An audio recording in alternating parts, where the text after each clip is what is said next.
We're going on a BC road trip to a tiny town of 1,000 people that has a farm on it that's home to the best Mexican restaurant in all of British Columbia. And you probably think I'm kidding.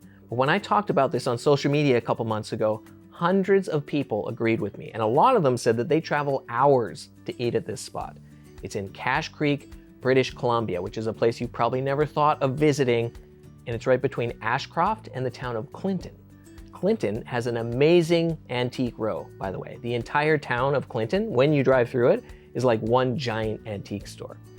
And we'll get to the Mexican restaurant in Cache Creek, but first, somewhere that you should explore and stay at while you're here, and where you're gonna learn a ton about the area and the history of the province. It's called Hat Creek Ranch, and it's just a little bit outside of town, past the Mexican restaurant. It used to be a working ranch and was one of the many stops on the BC Express stagecoach line. It served as a roadhouse on the Caribou Wagon Road up to the gold fields. People would stop there and stay overnight. Now it operates as a sort of theme park meets Wild West ghost town, showcasing history. Like Barkerville near Quesnel, but on a smaller scale.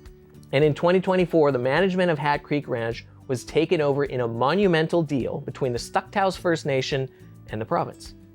The Stucktows, or the Bonaparte First Nation, as they're also known, are a huge part of the history of this colonial attraction, as their people worked on the ranch since the 1800s. And of course, they lived here long before it was founded. And when you visit, you can walk through the old western town and go into buildings that have been kept up, taking you back into a time when travelers were passing through on their way to search for gold further north. There's also an area at the bottom of the property where there's a traditional Secwepemc pit house and an interpretive site where you'll learn all about the First Peoples and their traditional customs here.